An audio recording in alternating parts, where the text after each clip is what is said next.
Hello, हाय, नमस्कार, प्रणाम, सत श्री अकाल, ओम साई राम, जय माता दी, हर हर महादेव। मैं डॉक्टर नीतू सिंह, आप सबका स्वागत है मेरे चैनल पे। अगर आप मेरे चैनल पे नए हैं तो चैनल को सब्सक्राइब ज़रूर करिए। आपको मेरी वीडियो कैसी लगती है ये कमेंट्स बॉक्स में आके ज़रूर बताइए। फ्रेंड्स, जैसा कि हम अभी तक बात करते आए हैं मानसिक स्थिति की, जो मानसिक रोग होता है उसके बारे में, और हमने सिज़ोफ्रेनिया के बारे में बात करी है जो एक मानसिक रोग है। एक सवाल आया मुझे कार्तिक देसाई का कि मेरा बेटा है और पहले वो बहुत सही था। सब कुछ सारे वो काम अपने बहुत अच्छे से करता था, लेकिन अचानक से उसका मूड एकदम से चेंज हो गया और वो अपने आप से बात करने लगा है। कुछ अजीबो-गरीबे हरकत करता है। कभी वो अच्छा रहता है और कभी वो हमें बिल्कुल अपना नहीं समझता। तो क्या ये सिज़ोफ्रेनिया है? और उन्होंने लिखा है कि मतलब ऐसा होते हुए 1 मंथ के करीब हो चुका है। मैं कई अपने वीडियो में बता चुकी हूँ कि सिज़ोफ्रेनिया के सिम्पटम्स क्या हैं, रीज़न क्या है, क्यों होता है, ये मैं बता चुकी हूँ।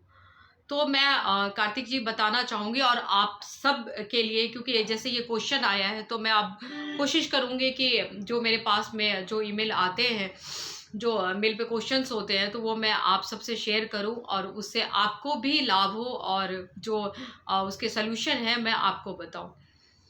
तो अगर सिज़ोफ्रेनिया, जैसे हम पहले बात कर चुके हैं कि सिज़ोफ्रेनिया एक मानसिक रोग है। पहले के टाइम में होता था कि लोग क्या करते, लोगों को पागल समझ जाते थे, पागल कहते थे, पगली कहते थे। ऐसा करके वो जब ऐसे कोई पेशेंट दिखते थे तो उनको वो मतलब लोहे की कड़ी से बाँध देते थे या नहीं तो मारते-पीटते थे, उसे पागल करार करके बाहर, घर से बाहर निकाल देते थे। सोचते थे कि ये पागल है। लेकिन ये सब सिम्पटम जो है वो सब सिज़ोफ्रेनिया में होता है। अब सिज़ोफ्रेनिया में होता क्या है, सिज़ोफ्रेनिया कैसे होता है?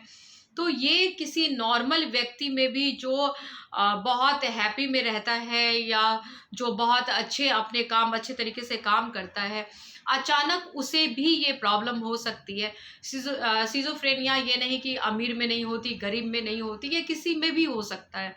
ये प्रॉब्लम किसी को भी हो सकता है। ये नहीं होता है कि ये अचानक से आता है, ये बहुत पहले से होता आता है, लेकिन इसको हम नज़रअंदाज कर देते हैं। जो पेशेंट होते हैं तो उस पे हम गौर नहीं करते, उसके बिहेवियर को हम देखते नहीं हैं, वॉच नहीं करते हैं। तो इस वजह से ये क्या होता है कि ये टाइम निकलता जाता है और ये आगे जाके बहुत ज़्यादा बढ़ जाता है।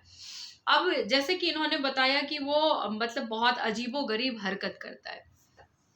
अपने आप में रहता है, अपने आप से बात करता है। तो मैं शायद इनके क्वेश्चन लेके मैं दोबारा, क्योंकि वीडियो एक आ चुकी है मेरी, फिर भी मैं दोबारा आप लोगों को बताना चाहूँगी कि सिज़ोफ्रेनिया के जो पेशेंट होते हैं, वो अचानक से उनका बहुत वो खुश रहने वाला इंसान अचानक से चेंज हो जाता है धीरे-धीरे, धीरे-धीरे उसका मूड चेंज हो जाता है।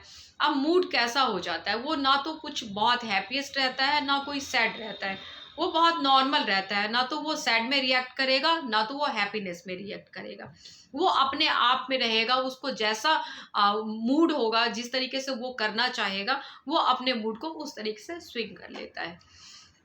अब ये होता है, जैसे कि मैंने पहले आप लोगों को बताया कि जो भी मानसिक रोग है, तो वो सारे कुछ ना कुछ केमिकल्स, जो हमारे माइंड के केमिकल्स गड़बड़ के कारण जो कुछ केमिकल्स लोचा है, जैसे कि मुन्ना भाई एमबीबीएस में बताया गया और अब तो क्लिनिक में भी यूज़ करते हैं। तो सॉरी। तो इस तरीके से जब जो केमिकल गड़बड़ी होती है, उसके कारण में मानसिक स्थिति खराब होती है, मानसिक रोग। कोई भी डिप्रेशन आता है, कुछ भी अगर ये साइकोटिक प्रॉब्लम है, तो वो सारे ये केमिकल्स के गड़बड़ी के कारण ही होता है। अब सिज़ोफ्रेनिया के पेशेंट में क्या होता है कि एक डोपामाइन नाम का केमिकल होता है, जो उसमें जो सोजा ये सॉरी जो सिज़ोफ्रेनिया के पेशेंट होते हैं, समटाइम सॉरी कि टंग स्लिप हो जाता है, कि सिज़ोफ्रेनिया के जो पेशेंट होते हैं उसपे डोपामाइन ज़्यादा मात्रा में बढ़ जाती है। होता हम सब में है डोपामाइन, पर जो सिज़ोफ्रेनिया के जो पेशेंट है उसमें बहुत अत्यधिक मात्रा में बढ़ जाता है। तो इसके कारण में मतलब कि वो कुछ अपने आप में रहते हैं, कुछ अलग उनका सोचने का तरीका चेंज हो जाता है, बिल्कुल ही तरीका चेंज हो जाता है। अब मान लीजिए किसी की डेथ हो गई, अब जो डेथ हो गई है तो उसको हम अगर बताते हैं किसी को, आप अगर बताते हो कि मान लो आपके फ्रेंड की या किसी की मतलब सॉरी, यहाँ पे मतलब ऐसे बातों का अगर प्रयोग कर रही हूँ, मगर आपको बताने का तरीका है तो उसको बताना पड़ेगा हमें। तो मान लो कुछ किसी के साथ मिस हैपनिंग हो गई, अब वो बताओगे तो आप ये अब मान लो किसी के साथ में ऐसी हैपनिंग हुई है तो आप सैड में बताओगे, लेकिन जो सिज़ोफ्रेनिया के जो पेशेंट होते हैं वो आपको हँस के बताएँगे। मतलब उनको पता नहीं है कि वो बता क्या रहे हैं, मतलब वो बात क्या है और उस बात में किस तरीके का मूड रहना चाहिए, किस तरीके की विचारधारा होना चाहिए, कैसे आपके परसेप्शन होना चाहिए। परसेप्शन मतलब महसूस करना, तो वो महसूस नहीं करते हैं। उस टाइम उनको किसी बात का कोई प्रतिक्रिया ही नहीं होती है। तो ये होता है सिम्पटम सिज़ोफ्रेनिया के पेशेंट में। अब उनका क्या होता है कि जैसे हम मूड की बात करें, तो मूड कभी-कभी वो ठीक रहता है, कभी-कभी उनका मूड अपने आप में हो जाता है, और कभी-कभी देखा जाता है जैसे कि ये कार्तिक जी ने पूछा अपने बेटे के लिए कि वो अपने आप में रहता है, अपने आप से बातें करता है और अपने आप में खोया-खोया रहता है। तो यही होता है सिज़ोफ्रेनिया के पेशेंट में, यही लक्षण देखे जाते हैं कि उनके कानों में तरह-तरह की आवाज़ें आती हैं, वो बैठे-बैठे हँसने लगते हैं, मुस्कुराने लगते हैं या रोने लगते हैं, या ये लगता है कि किसी से बात कर रहे हों। जैसे कि फ़िल्मों में कहा जाता है कि स्प्लिट पर्सनैलिटी। तो ये जो होता है ये सिज़ोफ्रेनिया के पेशेंट में ये लक्षण देखे जाते हैं कि वो एक ही इंसान में 2 किरदार निभा रहा होता है, कि वो होता तो वो अकेला है, लेकिन जो नहीं होता है, जो जिससे वो बात कर रहा है, जो नहीं है, जिससे वो हँस बोल रहा है, वो नहीं है। उसकी एक काल्पनिक दुनिया है जो नहीं है, लेकिन उसके लिए है। तो वो इस तरीके से अपनी एक काल्पनिक दुनिया बना लेता है। वो किसी से बात कर रहा होता है, कभी हँसता है, कभी रोता है, कभी मुस्कुराता है, कभी झगड़ता है, कभी उसका मूड बहुत अच्छा होता है, कभी बहुत ही वो गुस्से में आ जाता है। अब गुस्से में ऐसे कि आप देखोगे कि समटाइम्स सिज़ोफ्रेनिया के जो पेशेंट होते हैं, वो बिल्कुल क्रिमिनल माइंड के हो जाते हैं। इस तरीके, क्योंकि उनको महसूस ही नहीं होता किसी बात का कि वो कर क्या रहे हैं। तो वो किसी को बहुत ज़्यादा आघात भी पहुँचा सकते हैं। अब मैं बताऊँगी कि सिज़ोफ्रेनिया मतलब काउंसलिंग तो होती है, लेकिन फर्स्ट जब आप बहुत अगर आगे तक आपका स्टेज बढ़ गया है, तो इस जगह पे दवाइयाँ थोड़ा आपको लेना होगा, काम करेगा, और इसका इलाज, इसका ट्रीटमेंट बहुत लंबा चलता है। हो सकता है कि ये लाइफ़ टाइम चले। कई बार पेरेंट्स या जो उनके रिश्तेदार लेकर आते हैं पेशेंट को, तो उनको लगता है कि अरे डॉक्टर साहब ही अच्छे नहीं हैं, हो सकता है कि वो बीमारी पहचान नहीं पा रहे हैं, इलाज नहीं हो रहा है। मगर मैं कहना चाहूँगी कि ये इलाज, ये ट्रीटमेंट बहुत लंबा चलता है और ये लंबा चलाना पड़ेगा आपको। तब जाके कुछ बहुत ऐसे देखे जाते हैं कि ठीक हो जाते हैं, और कुछ को पूरे होल लाइफ दवाइयाँ खानी पड़ती है, काउंसलिंग करानी पड़ती है। तो ये कंप्लीट आपको लाइफ टाइम के लिए ये करना पड़ता है। तो इसके लिए आपको समझना होगा, अगर सिज़ोफ्रेनिया के पेशेंट आपके पास है, आपके जानकार में या आपके जानकारी में कोई ऐसे लोग हैं, तो उनका ट्रीटमेंट काफ़ी लंबा चलता है, या लाइफ लाइन मतलब लॉन्ग लाइफ चलता है। तो ये आपको समझना होगा।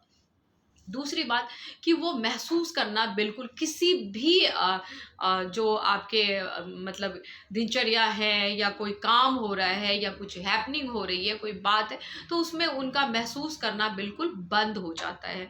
उनको ये लगता है कि कोई उनके लिए मतलब, कई बार आप देखोगे तो बहुत ही मतलब अजीब-सी दिमाग में क्रिएशन मतलब क्रिएट वो करते रहते हैं, जैसे कि मान लो ऑफ़िस में ऑफ़िस जा रहे हैं, काम कर रहे हैं, तो वो घर आके बोलेंगे कि ऑफ़िस में बेमतलब का लोग मुझसे ऐसे जलते हैं, मुझसे झगड़ते हैं, मैं बहुत अच्छा काम करता हूँ या करती हूँ। तो लोगों ने क्या कर रखा है, मेरे माइंड में ना कोई मतलब कि कुछ कंप्यूटर फिट कर रखा है, वहाँ से मैं यहाँ क्या करता हूँ उससे पता चल जाता है। बहुत ही अजीब-सी बातें आपके साथ में करेंगे, और घर वालों को लगेगा कि नहीं, सचमुच में हो सकता है कि ऑफ़िस में कुछ ऐसा हुआ होगा। तो इस तरीके की बात करते रहते हैं वो। दूसरी बात, उनको लगता है कि कोई जो भी व्यक्ति अगर कोई बात कर रहा है किसी के बारे में, अगर मान लो सिज़ोफ्रेनिया के पेशेंट सामने हैं, अगर आप किसी एक दूसरे से बात कर रहे हो, तो वो नज़र रखा होता है, उसको लगता है कि ये सिर्फ़ मेरे बारे में बात कर रहे हैं, मेरे बारे में षड्यंत्र कर रहे हैं, मेरे बारे में ही कुछ इनके जो इनकी जो बातें चल रही है, इनकी जो कन्वर्सेशन हो रही है, उसमें सिर्फ़ और सिर्फ़ मैं हूँ। तो ऐसे लक्षण होते हैं सिज़ोफ्रेनिया के पेशेंट में। वो कभी भी उनके जो अड़ोसी-पड़ोसी हैं, कुछ उनके कोलीग्स हैं, दोस्त यार हैं, एक तो दोस्त यार होते नहीं हैं इनके, कम बनाते हैं या बिल्कुल ही नहीं होते हैं। तो वो उनको ये लगता है कि बहुत जल्दी वो झगड़ जाते हैं, बहुत जल्दी अग्रेसिव भी मतलब बहुत गुस्सा हो जाते हैं। तो इस तरीके से वो पेशेंट मतलब वो अपना फ्रेंड्स नहीं बना पाते। तीसरी बात रही कि जैसे कि लोग सोचते हैं कि अगर मान लो कोई नौजवान सिज़ोफ्रेनिया का शिकार है, अगर वो मानसिक इस रोग से ग्रसित है, तो शादी कर दी जाए, मेबी हो सकता है कि ठीक हो जाए।